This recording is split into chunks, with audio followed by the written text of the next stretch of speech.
We saw this, and I told my children, I said, you know what? Let's put on our seatbelts, and then we know we'll be safe. In less than 20 minutes, headed for home, we were hit head on. It's so wonderful, a feeling for me to be remembered because I quit my music career 7 years ago.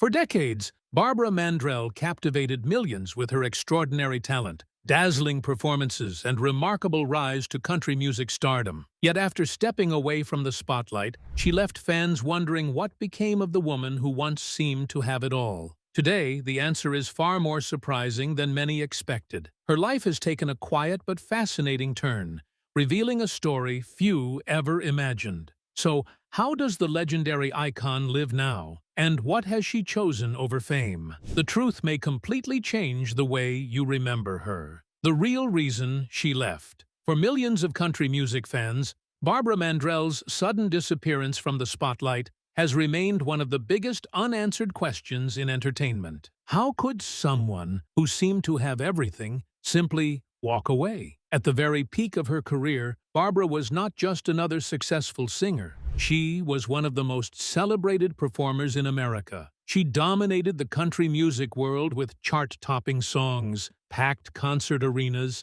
award-winning performances, and a hugely successful television career. As a two-time CMA Entertainer of the Year, her future looked brighter than ever, and few could imagine her career ending anytime soon. Then, almost overnight, she disappeared from the stage, leaving fans confused and searching for answers. For years, many people believed they already knew what had happened. Some pointed to the terrible car accident she survived in 1984, believing its physical and emotional scars forced her into retirement. Others blamed the lengthy legal battle that followed, assuming the stress had become too much to bear. Those heartbreaking events certainly changed Barbara's life forever, but they were never the true reason she chose to leave country music behind. The real story was much quieter, much more personal, and perhaps even more surprising. By the time Barbara stood on the stage of the Grand Ole Opry House for her farewell performance in October 1997,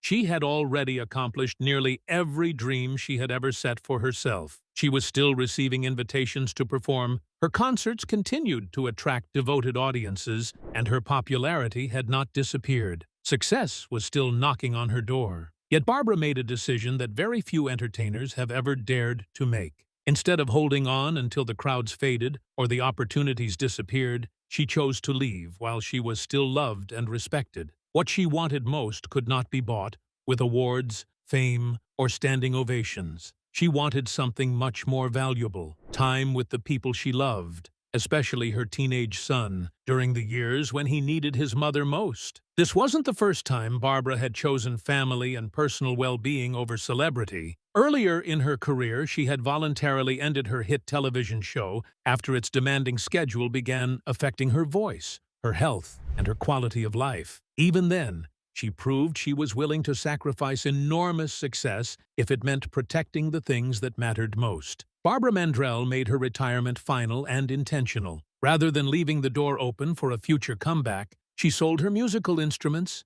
ended public performances, and quietly turned down reunion tours and other opportunities to return to the stage. Over the years, many fans speculated that illness, financial problems, or personal conflicts had forced her to retire. But none of those theories proved true. Barbara simply believed it was time to close one chapter of her life and fully embrace another. Her decision set her apart from many country music legends who continued performing for decades. Instead of chasing more fame and applause, she chose a life centered on peace, family, and personal fulfillment, leaving behind a legacy defined not only by extraordinary success, but also by remarkable courage and contentment. So how soon did Barbara Mandrell start mounting the stage? What was childhood like for her? Let's find out. Growing up under stage lights, Barbara Ann Mandrell entered the world on Christmas Day, December 25, 1948, in Houston, Texas. It seemed almost fitting that someone born on such a special day would grow up to become one of country music's brightest stars. But long before the awards, the sold-out concerts, and the television fame, Barbara's life was already filled with music. In her home, music was not simply a hobby or an occasional pastime. It was part of everyday life. It surrounded her from the moment she opened her eyes. shaping the person she would eventually become. Her father, Irby Mandrell, balanced his work as a police officer with his deep love for music, while her mother, Mary, played bass in the family's band. Their home was unlike most others. Instead of toys being the center of attention, musical instruments filled the rooms. Guitars, accordions, and other instruments were as common as chairs and tables. For Barbara, picking up an instrument felt as natural as learning to speak.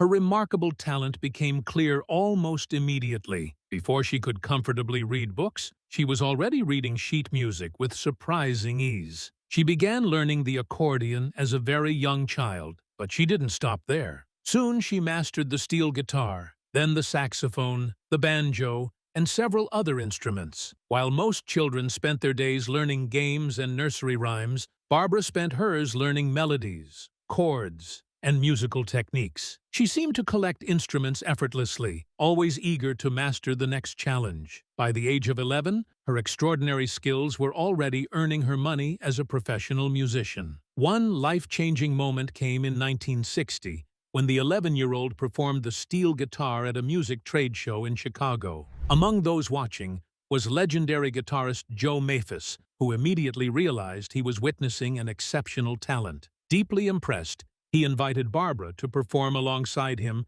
in Las Vegas. It was an astonishing opportunity for someone barely out of childhood. Yet when 12-year-old Barbara stepped onto that famous stage beside experienced adult performers, she played with confidence and skill far beyond her years. Her career only gathered speed from there. While still a teenager, Barbara was sharing stages with country music legends such as Patsy Cline, Johnny Cash, and George Jones as part of the Mandrell family band alongside her sisters. Looking back, one truth becomes impossible to ignore. Barbara Mandrell never really experienced a childhood separate from show business. She grew up under stage lights instead of playground lights, becoming a professional entertainer before most children had even discovered who they wanted to be. For Barbara, the performer and the person were never separate. They had been growing together from the very beginning. But why did Barbara have to retire from her early career? When exactly did she make the decision? Keep watching.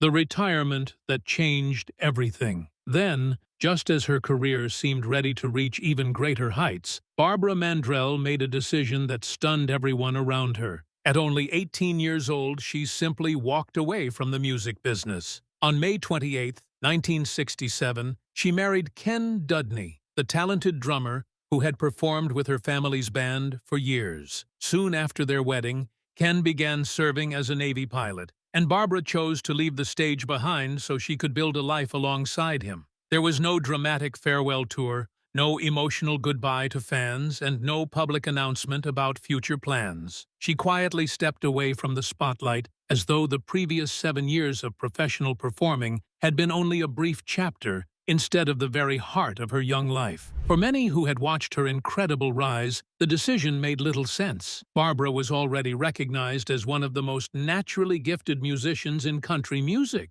She could play multiple instruments with remarkable skill, captivate audiences wherever she performed, and had all the talent needed for an extraordinary future. Yet she seemed completely at peace trading sold-out performances for a quieter life as a young wife. She moved with her husband, settled into their new home, and for a while, it appeared she had closed the door on music forever. But sometimes, the dreams we try to leave behind have a way of calling us back. Everything changed during what seemed like an ordinary visit to the Grand Ole Opry. Barbara attended with her parents, expecting nothing more than an enjoyable evening watching other artists perform. As she sat among the audience, listening to the music and watching the bright stage lights shine on the performers, she suddenly felt something impossible to ignore. In that powerful moment, she realized she was sitting in the wrong place. She wasn't meant to be watching the show from the audience. She was meant to be standing under those lights,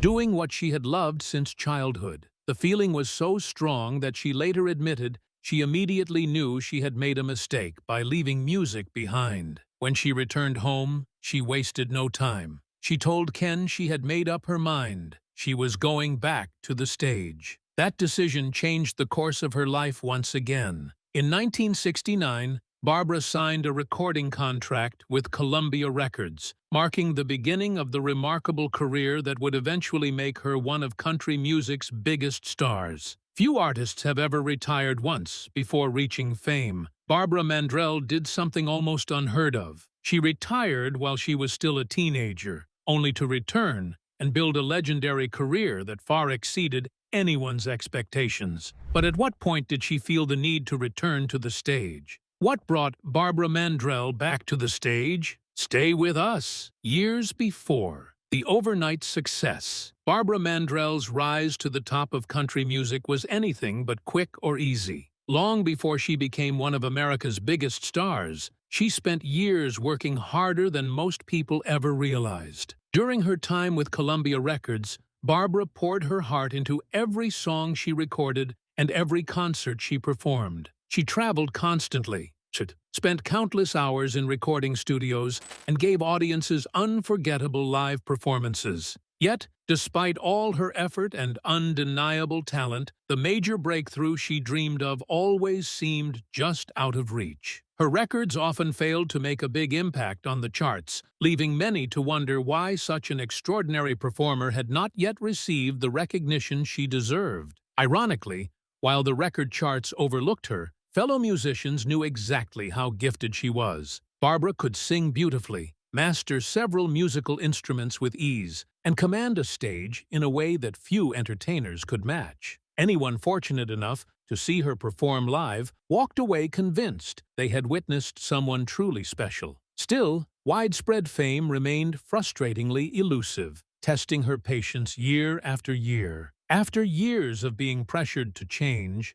Barbara Mandrell's career took off when a new team encouraged her to stay true to herself. Their faith in her paid off in 1978 when Sleeping Single in a Double Bed became her first #1 hit, marking a long-awaited breakthrough. She soon followed with more chart toppers, including If Loving You Is Wrong, I Don't Want to Be Right. In 1981, I Was Country When Country Wasn't Cool became an iconic anthem, cementing her place among country music's greatest stars. Her extraordinary run of success soon made history. Barbara won the Country Music Association's Entertainer of the Year award in both 1980 and 1981, becoming the first artist ever to earn the honor in 2 consecutive years. This achievement placed her at the very top of country music, confirming that she was no longer simply one of its biggest female stars. She was considered the industry's finest all-around entertainer. As her popularity continued to soar, television came calling. NBC launched Barbara Mandrell and the Mandrell Sisters, a primetime variety show featuring Barbara alongside her sisters, Louise and Erlene. Week after week, viewers watched her sing, play multiple instruments, perform comedy sketches, dance, and host the show with remarkable confidence and charm. She seemed capable of doing almost everything, and audiences loved every moment of it. Behind the scenes, however, the demanding schedule was taking a heavy toll. Balancing television production, music, touring, and family life became physically and emotionally exhausting. Although the show was successful and could have continued for years, Barbara made another courageous decision that surprised many people. She chose to end it herself, rather than risk her health or compromise the quality of her work. It was a decision that revealed something far deeper than ambition. Even at the height of her success, Barbara understood that no amount of fame was worth sacrificing her well-being,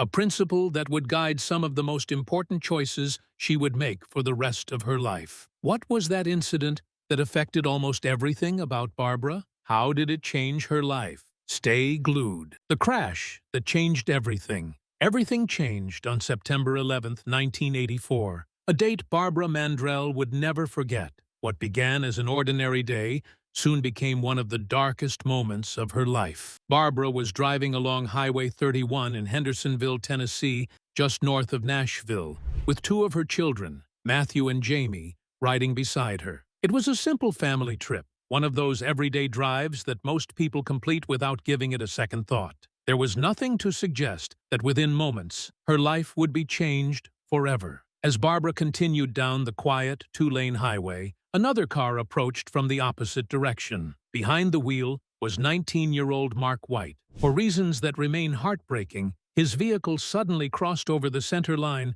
and sped directly into Barbara's path. There was no time to escape. In a split second, the two vehicles collided head-on with tremendous force, creating a violent impact that would leave one family shattered and another forever grieving. The crash was nothing short of catastrophic. Mark White lost his life instantly. Barbara survived, but only after suffering injuries so severe that doctors faced a long and difficult road to help her recover. She endured a serious concussion that affected her memory, concentration, and thinking for many months. Her right thigh bone was broken, her ankle was shattered, several ribs were fractured, and her knee was badly damaged. Every movement became painful, and the recovery ahead seemed almost impossible. Her two children also suffered injuries in the collision. Thankfully, theirs were far less serious than their mother's, but the emotional scars of that terrifying day would remain with them for years. Yet, amid the tragedy, one remarkable detail has stayed with Barbara throughout her life. Earlier that very day, she had introduced a new rule for her family. Everyone riding in the car would wear a seat belt, no exception. To set the example herself, Barbara buckled her own seatbelt before starting the journey. It was the first time she had done so simply to reinforce the rule with her children. Only a few hours later, that simple decision was put to the ultimate test. No one can say with complete certainty that the seatbelt saved her life, but Barbara has never doubted its importance. She has often reflected on that incredible coincidence in interviews, believing it played a vital role in her survival. It is one of those unforgettable moments that forever reminds us how a single choice, made without knowing what lies ahead, can become the difference between life and death. What effects did the accident leave Barbara with in her personal life and career? How was she able to pull through the challenges? Stay tuned. The battle nobody ever saw. Although Barbara Mandrell survived the horrific car accident in 1984, surviving was only the beginning of an incredibly difficult journey. The crash left her with serious injuries, and the road back to health tested her strength in ways she had never imagined. Her physical recovery stretched over nearly a year and a half. At first, she was completely confined to a hospital bed, unable to live the active life she had always known. After that came months in a wheelchair, followed by endless sessions of painful physical therapy. Every small step forward required determination, patience, and tremendous effort. Simply learning to walk normally again became a daily battle. Only after many months of hard work was she physically strong enough to even consider returning to the concert stage that had once been her second home. But while her body slowly healed,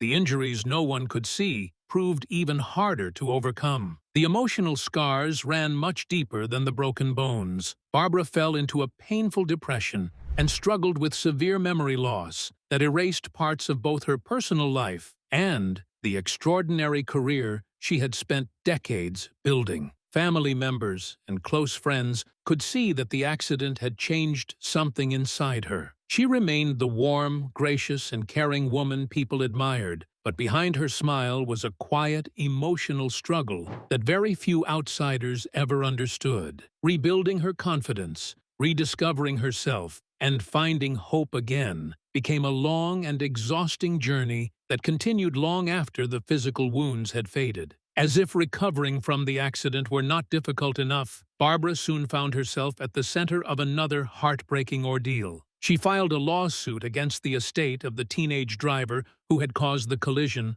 hoping only to recover the enormous medical costs for herself and her injured children through the available insurance coverage. But much of the media presented the story in a far different light. Headlines often suggested that a wealthy country music superstar was suing the grieving family of a young man who had lost his life. That misleading narrative sparked public criticism, damaged her image, and placed an even heavier emotional burden on her shoulders during one of the darkest seasons of her life. Yet even in the middle of heartbreak, life gave Barbara an unforgettable reason to smile. In 1985, while she was still fighting her way back to health, she welcomed her third child, Nathaniel, into the world. His birth brought warmth, hope, and joy into a home that had been filled with fear and uncertainty. Barbara would later describe that season as a time of extraordinary contrasts, a chapter marked by the deepest pain she had ever endured,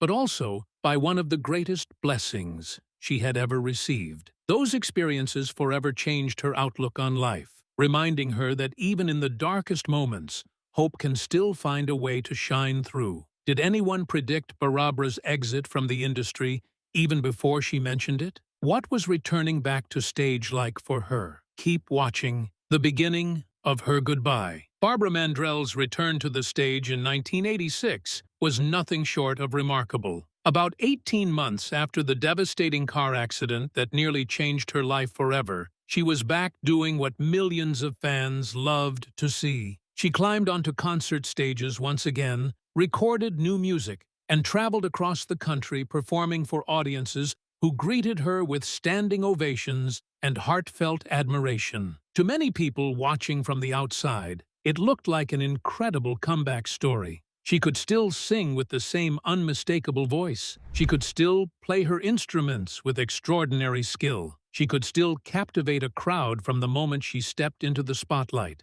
It seemed as though Barbara Mandrell had beaten the odds and reclaimed the career that tragedy had threatened to take away. But beneath the applause, something had quietly changed. Those who had known Barbara before the crash noticed a difference that was difficult to explain but impossible to ignore. For most of her life, performing had been more than a profession. It had been the center of her identity. Since childhood, she had been driven by an intense passion to entertain, compete, and constantly prove herself. Every concert, every recording, and every performance reflected that unstoppable determination. After surviving the accident, however, that relentless hunger no longer burned with the same intensity. The talent was still there. The professionalism remained, but the powerful urgency that had fueled her rise to the top had slowly given way to a calmer and more reflective outlook. For the first time in decades,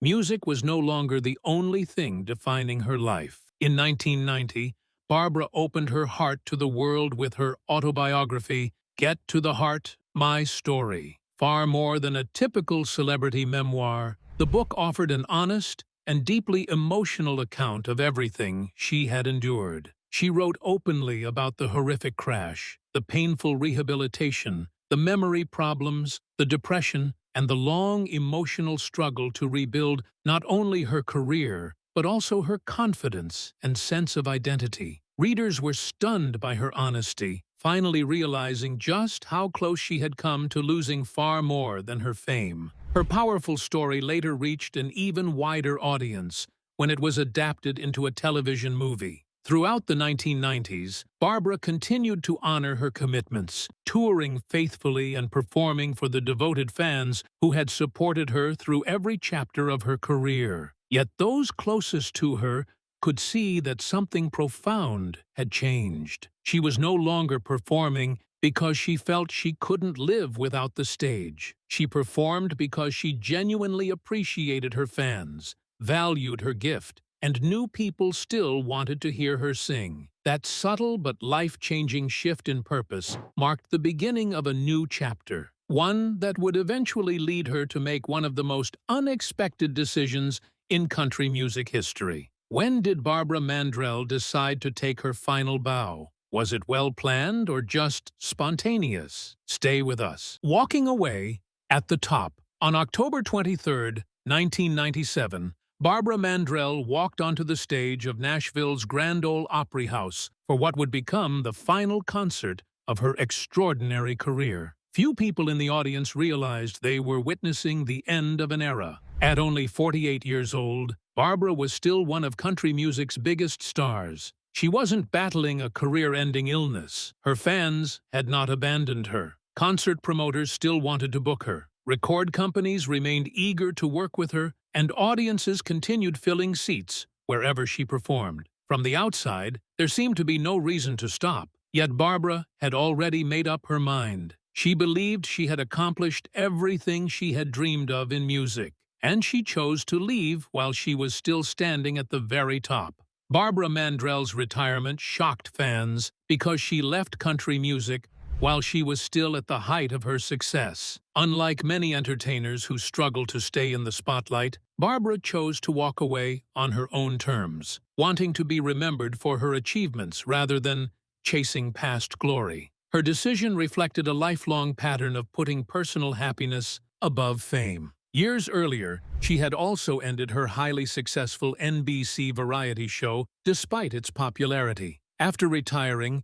she briefly explored acting in several television series, but soon realized it wasn't her true passion and quietly stepped away from Hollywood as well. During the busiest years of her career, Barbara and her husband, Ken Dudney, built the breathtaking Fontanelle Estate in Tennessee, one of the largest log homes ever constructed in America. The impressive property became a symbol of everything her years of hard work had earned. Yet even that remarkable home eventually became part of her past. She sold it without hesitation, showing once again that she was never attached to fame, wealth, or the symbols of success. Today, Barbara enjoys the peaceful life she always wanted with her husband, Ken, whom she married in 1967. Together, they raised 3 children and now treasure the joy of spending time with their growing family. In 2009, country music honored her remarkable achievements by welcoming her into the Country Music Hall of Fame, a lasting tribute to the incredible mark she left on the industry. Unlike many legendary performers who eventually return for reunion tours or farewell concerts, Barbara Mandrell has remained true to the decision she made decades ago. She has openly said that she does not miss being famous. After years of hard work, personal struggles, unforgettable performances, and countless accomplishments, she discovered that real happiness wasn't found under bright stage lights. It was found in the quiet moments of family life, peace of mind, and the freedom to close one chapter with gratitude. In the end, Barbara Mandrell's greatest achievement may not simply be the music she gave the world, but the extraordinary courage to walk away at the height of her success and never once regret the choice she made. What is Barbara Mandrell up to today? How is she coping? Decades after her retirement, does she seem to live a fulfilled life? Let's find out. Finding joy beyond the spotlight. For many years, Barbara Mandrell was one of the brightest stars in country music. Her powerful voice, incredible talent on multiple instruments, and energetic stage performances made her one of the most admired entertainers in America. Wherever she performed, crowds filled the seats. Her songs climbed the charts, and audiences couldn't get enough of her. But today, the life of the country music legend is almost unrecognizable from the one she once lived. And that is exactly the way she planned it. Instead of chasing more fame or making a dramatic return to the stage, Barbara has chosen a quieter life, built around the things that matter most to her: family, faith, and the simple joys that cannot be measured by applause. After years away from the public eye, Barbara Mandrell delighted longtime fans with a rare family reunion that offered a glimpse into her peaceful life at 77. Joined by her husband of nearly 60 years, Ken Dudney, her son Matt, her sister Irlene, and their mother Mary Ellen, the gathering celebrated family rather than fame. Although Louise Mandrell was absent, the reunion reflected the family's enduring bond. Irlene described the occasion as a chance to slow down and cherish time together, while fans warmly praised the family's closeness and admired Mary Ellen's inspiring grace as she nears her 95th birthday. Barbara has remained faithful to the decision she made nearly 3 decades ago. She has resisted invitations to return to the spotlight, avoiding reunion tours, major concerts, award shows, and the glamorous celebrity lifestyle that many retired stars eventually return to. Instead, she has devoted herself to her husband, her children, her grandchildren, and her Christian faith. She has often said she has no regrets about leaving her career behind because she believes every stage of life brings a different purpose and different blessings. For those who have spent years wondering whether Barbara secretly misses the applause, these rare glimpses into her private life tell a different story. She doesn't appear to be living with regret or longing for the past. Instead, she seems genuinely happy and deeply fulfilled. After achieving everything most performers only dream of, Barbara discovered that life's greatest rewards were waiting far away from the spotlight. Today, surrounded by the people she loves and living according to her own values, Barbara Mandrell's most inspiring success story may not be the career she built on stage, but the peaceful and meaningful life she chose after the curtain came down. So, what do you think about the life Barbara Mandrell lives? Have you watched any of her performances before? Let us know your thoughts in the comments. And don't forget to like, share, and subscribe.